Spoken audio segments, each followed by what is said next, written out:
P1X3Lxd is a YouTuber that some of you right now might know about for his ranking videos in which he ranks things with a really weird set of criteria. From capitalization to accuracy to accessibility, this guy's got everything covered. I really like his videos, from them being extremely well edited to them being pretty funny, to also them having just a generally fun concept. And all of his videos, regardless if they're a ranking video or not, I always look forward to seeing. And then one day I thought to myself, well, with the plethora of ranking videos he made, why don't I rank all of his videos? And so that is exactly what I'm going to be doing today.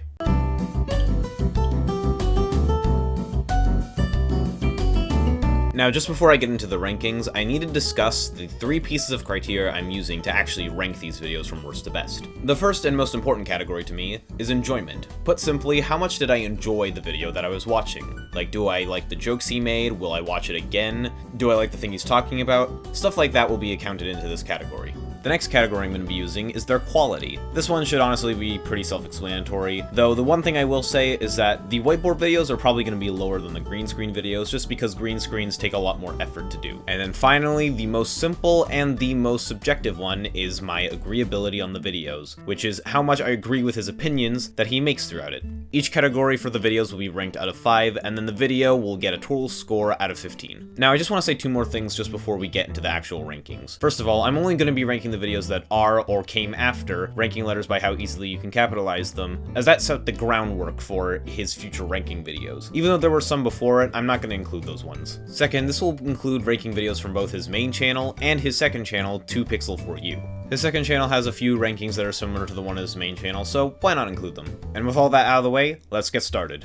At spot number 12, with in my opinion Pixel's worst ranking video, we have ranking train emojis. Now, I don't hate this video, there are so many other videos that are better than it, but it's just not good when you compare it to every other ranking video he has. I mean, it already has bad signs with the fact that he made this video mostly out of obligation and not because he actually really wanted to. Since when he made a video about useless emojis, people were asking him to make a video about this since he brought it up. For the first category of enjoyability, I'm going to give it a 3 out of 5 because it's not a very memorable video. I don't think there's any lines that I thought were funny or interesting, but I do think that it's just a overall fine video to watch, and if I was forced to watch it, I wouldn't really care.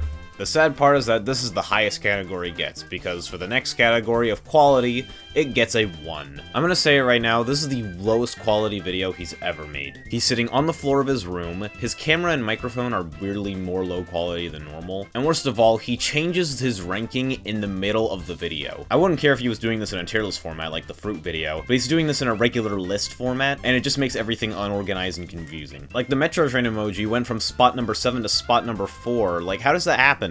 Easily his lowest quality video, and you can't do anything to change my mind about that. And then for the last category of agreeability, I'm giving it a 2, less so because I entirely disagree with what he's saying, and more so that I don't really care about what he's saying, which makes it harder for me to agree with his opinions. I will definitely agree with him that the locomotive deserves to be number 1. It is definitely the most train-like out of all of them. Overall, the video gets a 6 out of 15. The video itself is fine enough to watch, but it's pretty low quality, and I don't really care that much for train emojis. And you know, I think aside from the locomotive, I don't really know if he does either. Next up at spot number 11, we have ranking doors by their accessibility. I kinda dislike his video compared to every single one of his other ranking videos because I just didn't enjoy it at all. And that mostly comes down to the fact that I have no idea what he's talking about. I mean, I know the whole thing with Pixel's ranking videos is that he ranks things with criteria that doesn't make sense, but at least with those ones, I can understand it to a certain degree. This one, I don't. The only way in which he's ranking these videos that makes sense to me was when he was talking about how easy they are to open, which is fine and makes sense, but every other criteria I just don't understand and don't get. Also, while this works more in the agreeability section, that I want to mention now because it overall tanked my enjoyment of the video, I just felt like that I was expecting more doors to be above C tier because more than half of the doors on this list are C tier or below. I don't know why, but I just kind of felt disappointed when I watched the video for the first time and it took till spot number 8 for us to get actually good accessible doors. So for enjoyability, I'm gonna give it a 2, because while I didn't really enjoy watching it, it's still a Pixel video, so there's still some fun to be had with it. The quality, however, will be a 4, because it's a green screen video, the backgrounds look really nice, he goes in real life for certain parts of the video, though I do feel like his camera is a little worse than usual, but this is still a very high quality video. Agreeability, however, will be a 1, because I definitely think that there's a lot of doors that should have been higher, and some doors just feel out of place on this list, like Minecraft and Dark Souls. I don't know why they were there. And so overall, ranking doors by their accessibility Enjoyability gets an 8 out of 15. Not one of my favorite videos from him, though it's still not a bad one. At spot number 10, we have Ranking the Months of the Year. Now yes, technically this is not a ranking video and just a smaller segment within a bigger video, but I'm still waiting to count it anyways. The enjoyability is going to be a 3, because I don't really have that much to say about this video, other than that it's just decently enjoyable.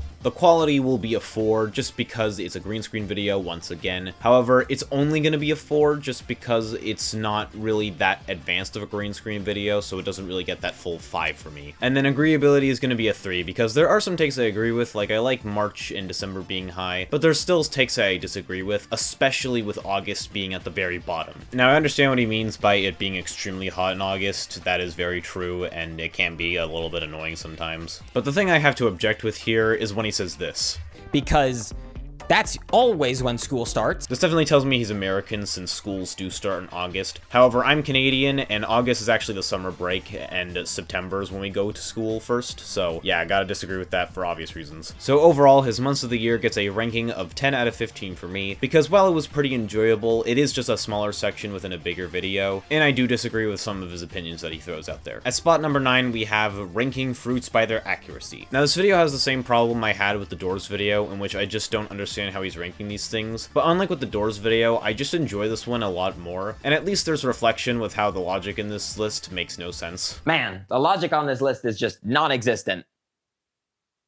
And there's something still really fun about the stupidity of this ranking, and also just him talking about these fruits. And unlike the Door video, which I felt very unengaged with, this one made me feel really engaged and I enjoyed it a lot, so for that, I'm going to give it a 4 in enjoyment. And honestly, the more I watch it, the more it grows on me. The quality will also be a 4, because it's not a green screen video, but it just feels like that it might have taken him quite a while to set this all up, since he had to print out all these pictures and magnetize them in some sort of way, and I feel like that takes quite a bit of effort to do. And then the agreeability is going to be a 3 for me, because like I said, it is a little hard to understand what he's talking about with some of these things. However, the more I watch it, the more sense it makes to me, but I still find that some things don't really make sense, so it's gonna stay here. So overall, I give this video an 11 out of 10. It's not a great video, and it doesn't make sense sometimes, but you know, it's stupid, and I love it.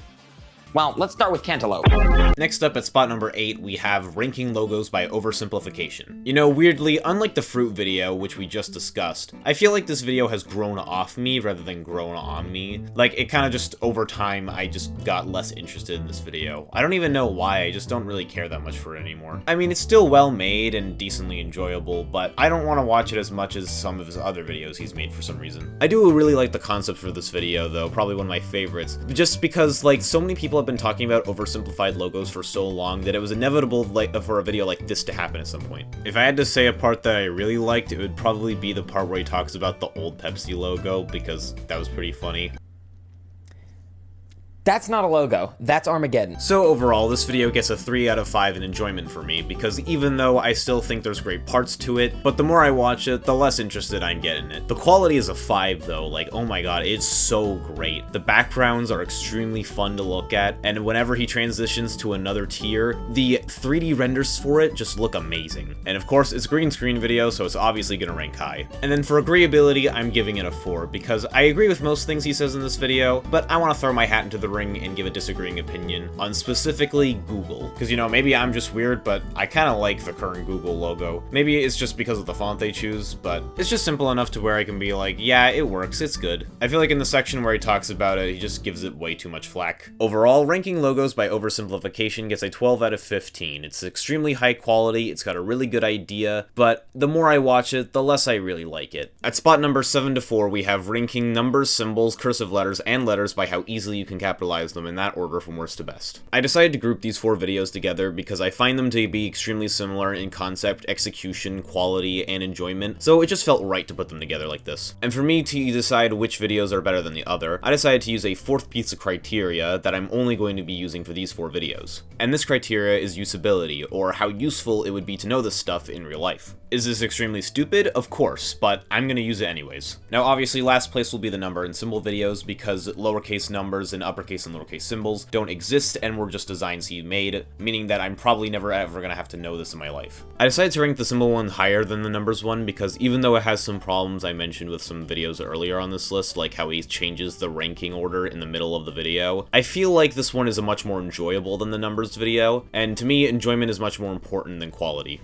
Then there's the cursive ranking videos, because even though people do write with cursive, I'm not someone who does, so I'm not going to use this one probably ever. And then of course the original letter video is on top of them for obvious reasons. Anyways, for what I actually think of these videos, the enjoyment gets a 4 out of 5. It's very enjoyable with very good jokes, and honestly the concept is something that I was thinking of for such a long time. I mean, I feel like some of us do get a little bit lazy like this when we unintentionally write lowercase letters when we meant to write an uppercase letter, so seeing a video like this doesn't surprise me at all.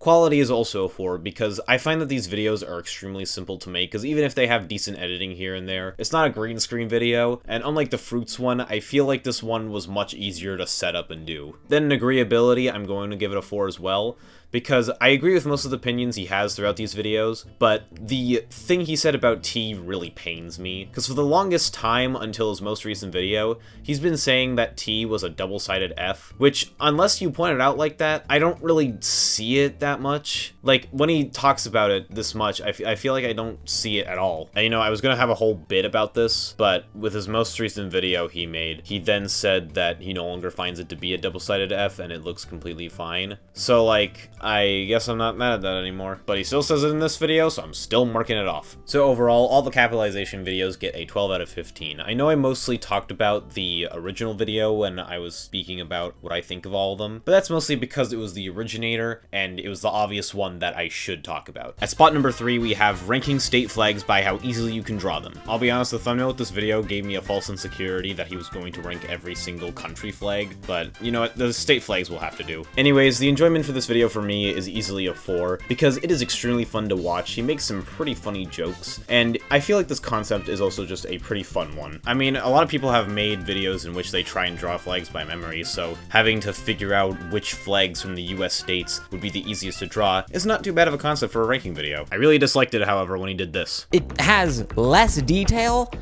but more to draw, and so it's a trade-off that can really— Don't make a joke. Don't say anything. It's 2026. It's not gonna be funny. The quality is also gonna be a 4, because I was going to rank it at number 5, but in the middle of the video, he decided to just grab a chair for himself, which I understand it might make him more comfortable, but I don't know, I feel like that just makes it a bit weird and intrusive, the chair. I like the part where he threw it, though, and questioned if it was a good idea or not. Okay, this is about to be either the best idea or the worst idea.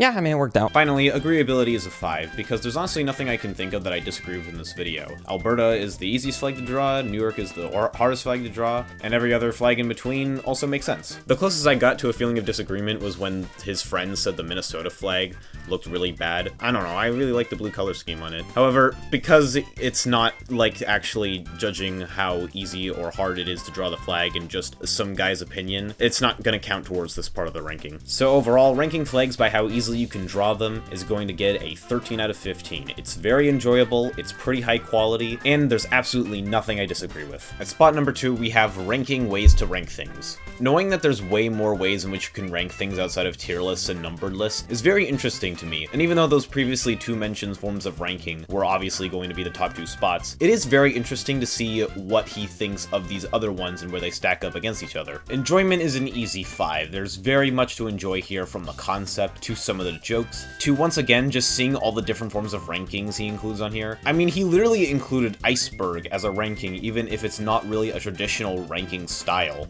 Also, I know I haven't mentioned it all across the entire video, but I really like the kind of running jokes he makes about why he's doing this in the first place. The quality will also be a 5, because the backgrounds look extremely nice, all of the editing looks pretty clean, and he clearly did his research when it comes to talking about all these different ranking forms. Then agreeability will be a 4, because I agree with a lot of the things he says. Blind ranking should be at the bottom because they don't really determine what your opinion is unless you get really lucky. An iceberg can only have one use when it ranks things. Tournament brackets can only really decide who gets in first place. However, I have to make a slight objection to the tier lists and the numbered lists, because the thing is, just from my perspective, if I'm trying to rank something on my own, then the numbered lists are kind of hard if I have a lot of things to work with and I find them all to be pretty close in in terms of quality. So by using a tier list, I can very easily organize my thoughts and where I believe each thing should go. However, that's mostly a me thing, and I still understand where he's coming from when he says that not all tier lists are clear whether things are ranked from worst to best on them, so I can agree with him on that to some extent. Overall, ranking ways to rank things gets a 14 out of 15. It has almost everything perfect down. The quality is amazing, I agree with most things he says, and it's very, very enjoyable to watch. Now, you guys probably already know what number 1 is based on the tier list that I showed earlier, or just by process of elimination, but of course,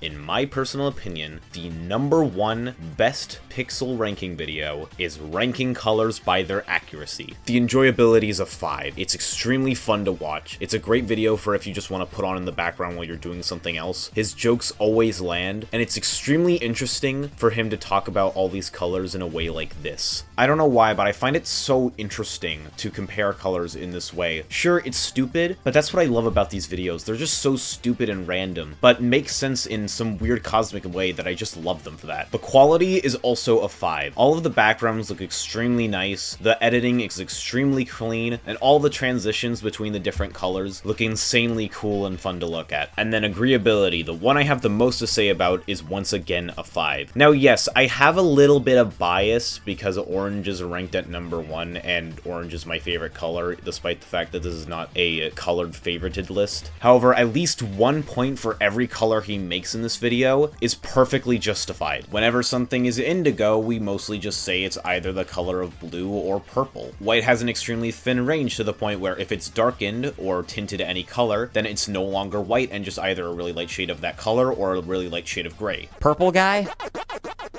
He's pretty purple. Pink in some ways can be pretty similar to either red or purple, more so red than purple, honestly. Things that are attributed to black, even though they're not technically black, like black holes, the void, and just no light being on in a room, is a perfect connection to how black is sometimes seen as the absence of all color. The sky and the ocean are things that we mostly see as blue, despite the fact that they're not actually blue. Red can convey so much emotion because anything that's attributed under red feels intense.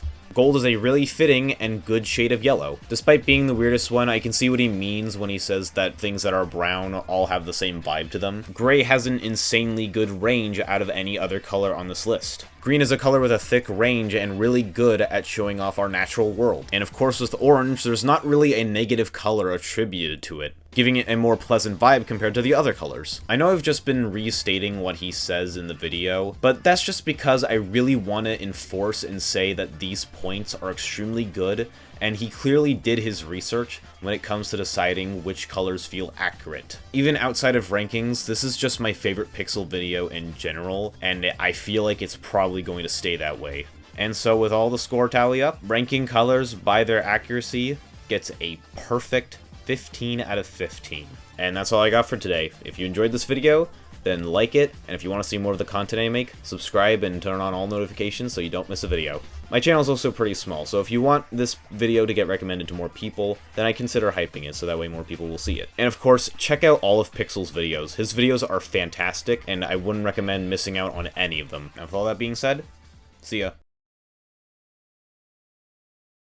That's what gets